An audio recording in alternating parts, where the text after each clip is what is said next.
Has anyone you loved ever influenced you to learn something new? Change how you view something and push you beyond your pre-built box? For me, the answer to these questions is a resounding yes. This is my boyfriend, Dylan. When we began dating, I realized that his lifestyle was quite different than my own. Shooting guns, hunting, and feeding and branding cows wasn't exactly my forte. This is why I chose guns for my course theme this semester, to hopefully grow in knowledge and create my own opinions behind gun controversies, but also be able to apply it to my real life. My interest for my report topic came from the introduction to hunting through Dylan as well. Hunting is defined as the activity of hunting wild animals or game, especially for food or sport. The reason it exists in today's society is due to the pleasure and challenge that it poses as a sport, but the meaning and weaponry has greatly evolved over time.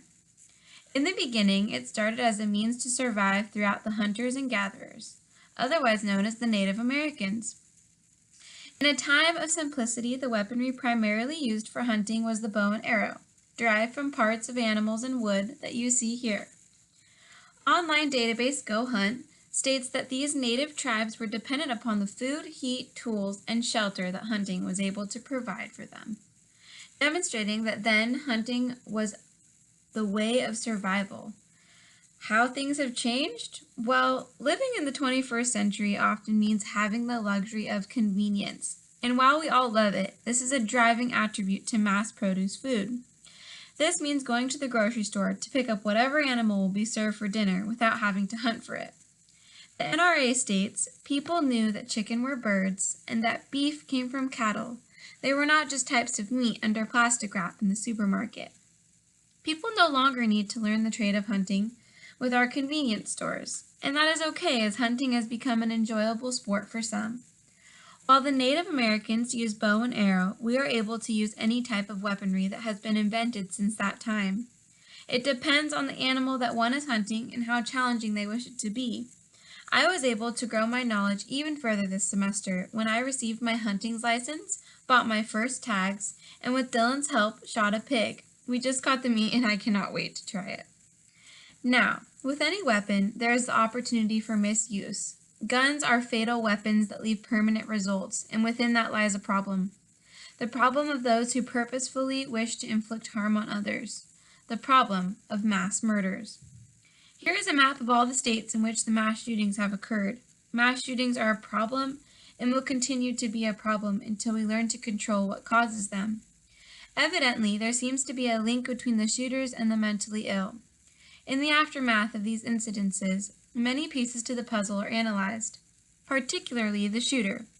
Two men named Jonathan Metzl and Kenneth McLeish from the American Journal of Public Health conducted a study that revealed that up to 60% of perpetrators of mass shootings in the United States since 1970 displayed symptoms including acute paranoia, delusions, and depression before committing their crimes, revealing that the mentally ill are a cause and contributing factor to mass murders.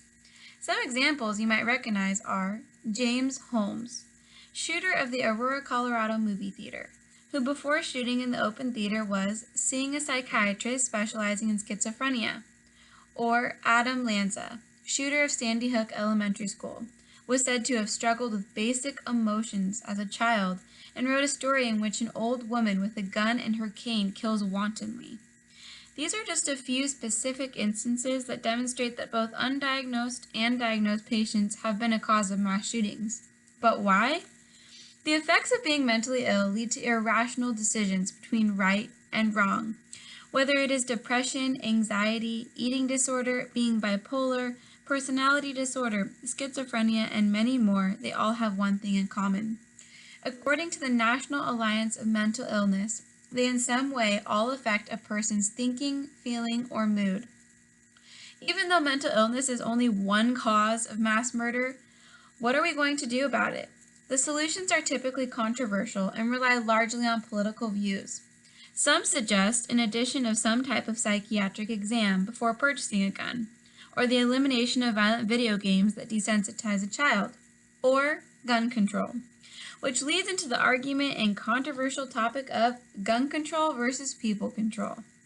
For many years, people have been trying to find an effective way to protect innocent lives from being ruined by the inappropriate use of guns, while still allowing those who responsibly use guns to owe them.